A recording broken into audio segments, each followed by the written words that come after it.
You are listening to Peak One Sports.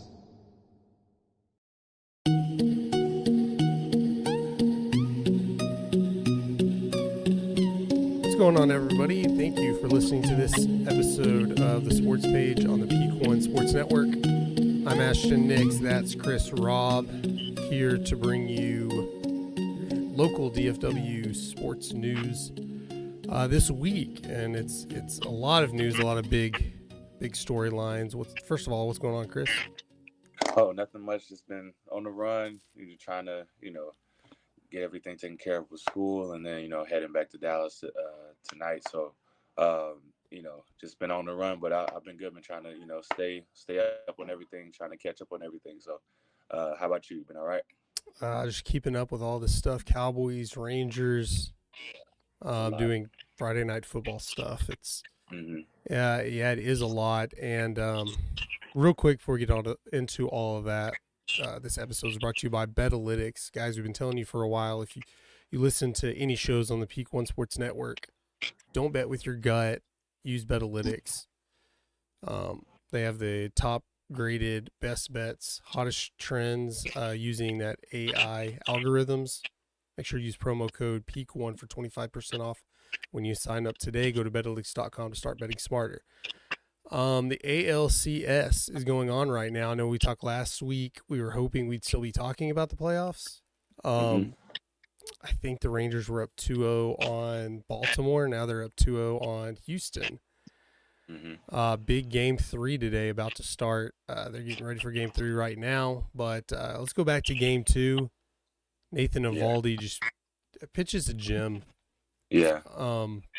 He's been on and off most of the season, but comes back from injury, struggles a little bit, and we were kind of wondering which Eovaldi we were going to see. Play of Eovaldi has just been great. Yeah. It was a great game. I was able to catch I caught the first inning, and then I turned it off for a little bit, and then I turned it back on. I think it was like 5-2, and watched the rest. But it was a great game, well pitched. I made me a little nervous at first. It was one of those things where it was like, oh, here we go again. Jordan hits 2, and you're like, oh, this is just the Astros. They're back at it again, doing because they're known for just either coming back or just kind of like, oh, let's flip the switch. And it was great to see the Rangers pull that one out. Yeah, they've been there before. They've been there the last 7 years. So you're a little nervous with the Rangers, thinking, hey, they're playing with house money now. Exactly. Of course, if they don't make it to the World Series, being up 2-0 would be a huge disappointment. But overall, extremely successful season, one way or the other. I'll tell you, when Chapman came in, I was nervous. I was, and he let it get back within 1. I was less nervous when Eovaldi had loaded bases, no outs, than I was when Chapman came up. I had more trust in Eovaldi, and Bruce Bochy had, the balls on that guy to leave him in there.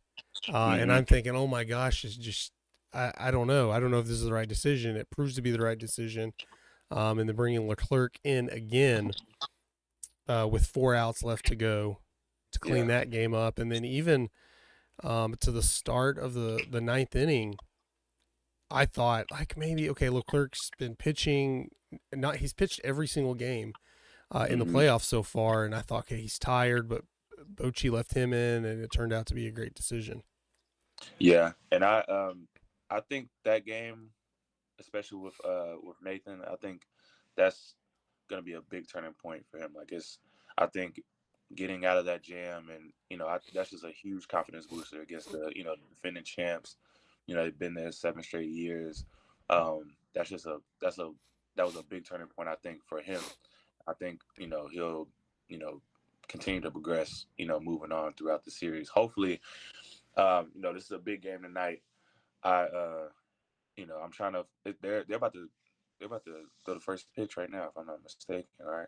It's a 7 o'clock. Yeah, it's a 7 o'clock. Once this show's posted, it'll probably right after the show's over. Or once it's posted, if y'all watch it, it'll be right after. So yeah, I'll be able to get home in time. But man, yeah, that's I can't wait. This is gonna be a big one. Hopefully, uh, Arlington's loud. They'll probably be louder than ever. This is gonna be one of the bigger series they've ever had. So, and one of the bigger playoff games they've ever had. So I'm definitely excited to see it. Yeah, the fact that the Rangers were able to, I mean, they've been able to score runs and hit and miss. Their starting pitching has been pretty good. Uh, Luckily, they haven't had to use their bullpen much, but it shows a lot of confidence. I feel better now that they were up 5-1, let it get back to 5-4 and win it than if they would have just stayed 5-1. Gave them a little resiliency in there. Bruce Bochy has been here. I think he'll be able to keep his team. I mean, not a lot of playoff experience here outside of Corey Seager, who has tons of playoff experience, has a ring. But coming back to Arlington, up 2-0, getting ready for Game 3. Max Scherzer's the starter. Really exciting, really emotional situation. Little worried coming back. Hadn't pitched in a real game in 30-something odd days. Yeah. We'll see how long he can last. I think I said it on the leadoff when this last Saturday when they were talking about Max Scherzer was being added to the playoff roster that hopefully they would be saving him for when they come back to Arlington to give him that big emotional boost and like invigorate the crowd. And that seems to be the case. Yeah, I'm excited to see how he responds. I think he'll respond well. I think that crowd's gonna be loud. I think he's gonna be pretty. He's gonna be emotional. I would assume the first couple pitches are gonna be high or outside the zone, but he might come out there 3 straight. You never know, but I'm excited to see what happens. Yeah, I don't expect him to go as long as most of the starters have been going. Probably like 3 innings. I think he probably like 3 or 4. Yeah, I think it's like 6 out of the 7 games the starters have gone 7+, and it was that Dunning-Heaney game. Was it in Tampa or in Baltimore? Was the only difference, and that was planned that way. And I think it's going to be kind of do that. Max Scherzer, see how he does after 3 innings. Hopefully, he has nothing terrible has happened, and he's being pulled out of the game early or anything. But I don't expect him to pitch very long. I mean, Bochy, depending on the situation Max Scherzer comes out of the game, I'm sure he has planned either Dunning or Henney or Perez or any combination of those guys, because obviously the Rangers are 7-0 to start the playoffs because they haven't had to rely on their bullpen outside of Leclerc, who's just been great. Yeah, I came in the last time I came to Dallas. I went to see them play. I think they were playing Cleveland or something like that, and Perez just stunk it up, and I was just like, and so like he's a good pitcher.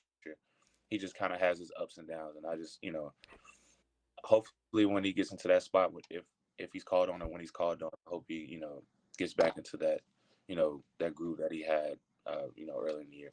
Yeah, it's hard to expect what Perez you would see because he hasn't pitched in a long time. I don't think he's even pitched in the playoffs at all. Unless I'm remembering wrong. Evan Carter moving up in the lineup, rumored. We'll all know by the time this show's posted, but it's rumored that he's going to move up to the 3 spot. So we'll see when they release lineups because, Houston doesn't have any right-handed or very many, if at all, right-handed relief pitchers. So it looks like that'll be a benefit for Carter, because I know he was left out of the starting lineup of Game 2, but Bochy got him in there once they made the pitching change early on. Yeah, he's been big this whole. Everyone, I feel like everyone has been. No one is really disappointed, and this is, like you said, they're playing with house money, but at this point, I want them to go all the way because at the beginning of the year, middle of the year, this is kind of what everyone was expecting them to be, like a ALCS team or like at least a ALDS team for sure. But I'm just waiting and just hoping that they can pull this one out. This will be a big win tonight. If they pull this one out, then I'm sure they'll close at least 1 out of 4. Hey, the Rangers aren't looking forward, or they're not looking past this series to the World Series, but I am, because I can do that because that doesn't affect the Rangers whatsoever. But right Right. now, it looks like it'll be the Phillies. They have a 2-0 lead on Arizona, and I think Arizona being in the position they're in is even a bigger surprise than the Rangers. I mean, look at Yeah. Houston. Yeah, Houston and Texas didn't match up very well, where in the Rangers' favor, but they had 90 Yeah. wins just like Houston. Um, Arizona had like 83 wins or whatever. They got hot and they did beat the Dodgers, sweep the Dodgers. Yeah. And I think that's I Or did they sweep the you Dodgers? I don't I think remember. they It doesn't might have matter. swept them. They beat Yeah. him regardless. Yeah. I would think. Um, do you think Texas would be favored in that series if I don't play? know. They would have home field advantage to the World Series, so they have games 1 and 2 because the head to head. No. It's no longer All-Star game. It's just its normal record now.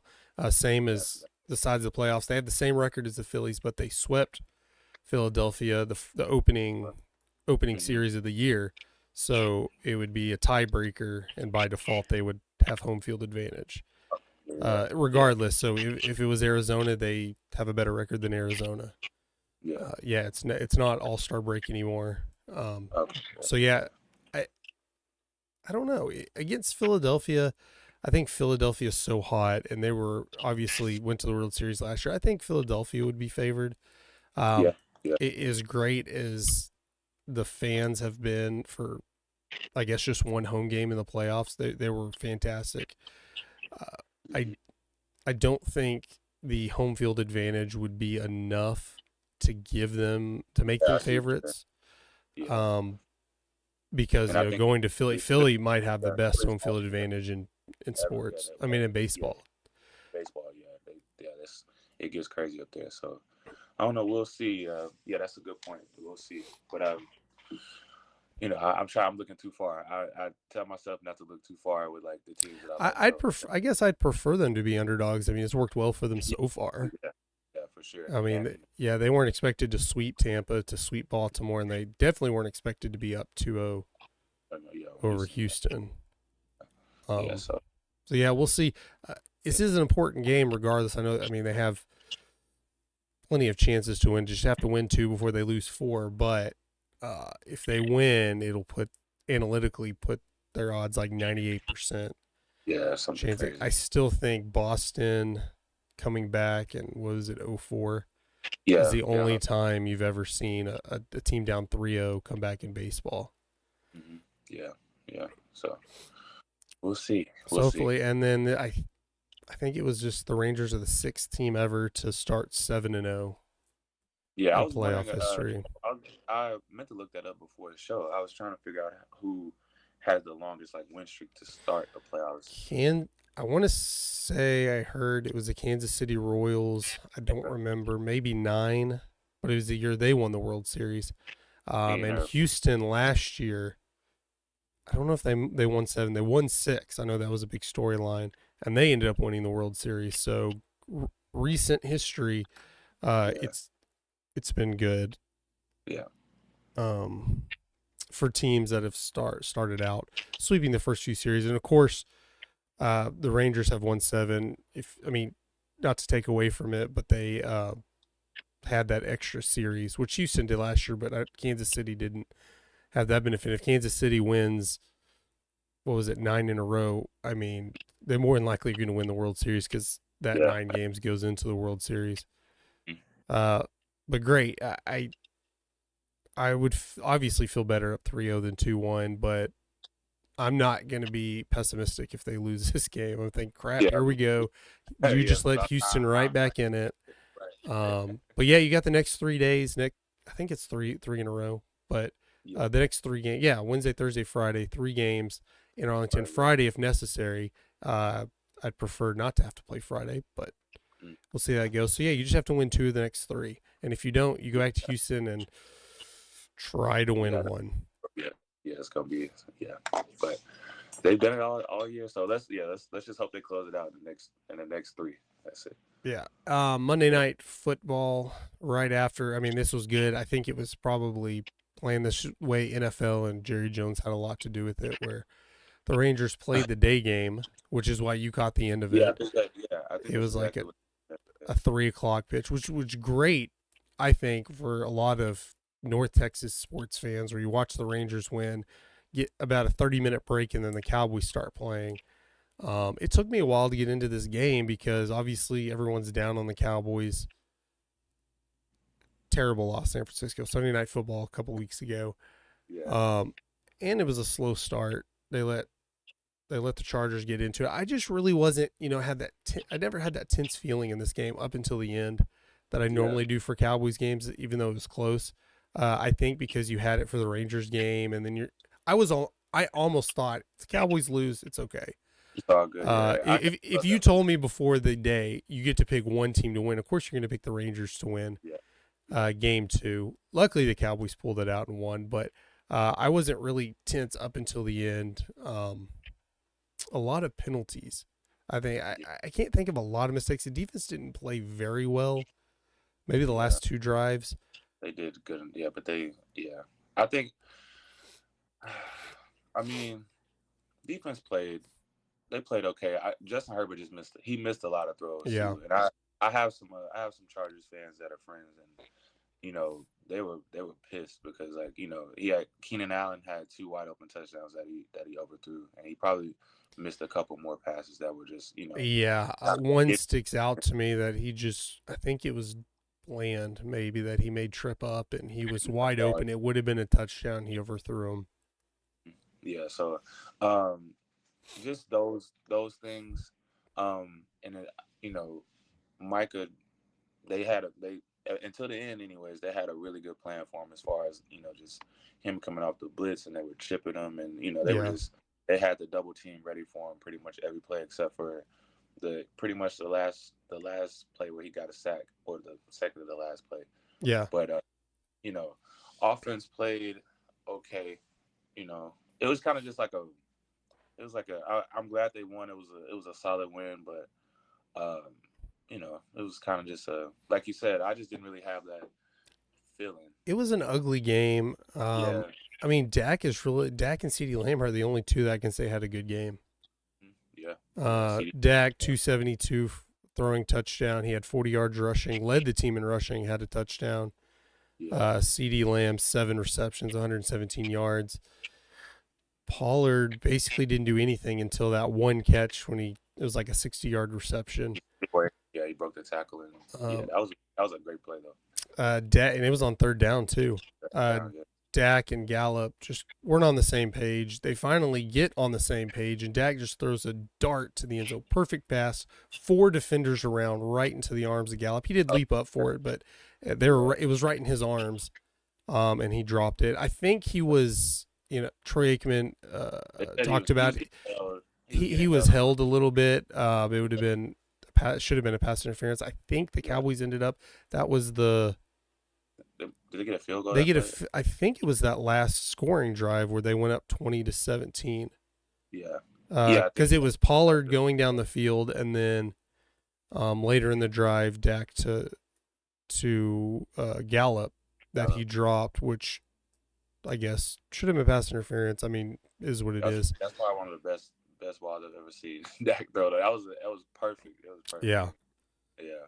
But But either way, they still get the win. That's why I say ugly win. Other than the penalties, there aren't necessary plays that I'm like, that was just atrocious type. Like, yeah, execution wasn't great a lot of the times. You saw Dak get out of a sack, and then he runs and he gets sacked anyways. I mean, just little nitpicky plays. And he made I tend to great try to throws. watch other teams other than just the Cowboys. Honestly, it doesn't just happen to the Cowboys. I know when you just follow the Cowboys and you watch it, and then you're looking at final scores and stats of other games, it happens a lot to other teams. I Yeah, mean, you see a lot of 20-17 games in the NFL. Like it's never really always. It's never like 35, 30 or games like yeah, that. It's I usually mean, around 20-17 or is like kind of that range. But Eagles uh, lost to the Jets. Hurts threw 3 interceptions. I mean, no one's really after this week isn't going to think anything of it other than maybe Eagles fans. Yeah. And then Niners losing to the Browns, which is great. Yeah. I thought this is the opportunity just to erase the Niners game. We don't have to think about that unless they play the Niners, in the playoffs, and we'll worry about it then. But you just erase that. Both teams lose, you get back within shooting distance. One game back, anything can happen. It's not every day that the two best teams in the league lose to probably two of the worst teams in the league. Yeah. At the same time, so you definitely had to take advantage of it. There were a lot of situations where the Cowboys looked like they kind of handled the Chargers most of the game. Outside of some in control, it was just kind of just like they just because they had a lot of red zone blunders too. Like they went for it on 4th down that one time and didn't get it. Like 4th and 1, and Dak couldn't get it, and then the field goals, and you just want them. Like great teams are gonna cash in. Like they get within the 20-yard line, they're gonna score. Kansas City, they're gonna score. The Niners, other than last week, but I know they had a lot of players missing, but they're gonna score those. And you just want Dallas to take that next step because that 7 points means everything as opposed to the 3. You're playing catch up at that point, especially if you're playing a good team. Yeah, and it gets in your head when those are questions. When they're asking about a red zone, I mean, players can say whatever they want. No, it's not an issue. It's this or that. But clearly it is an issue, but the media bringing it up makes it even a bigger issue. But looking at that game, when you let a team hang around and you're like, man, you should have beat them. You let them hang around too long.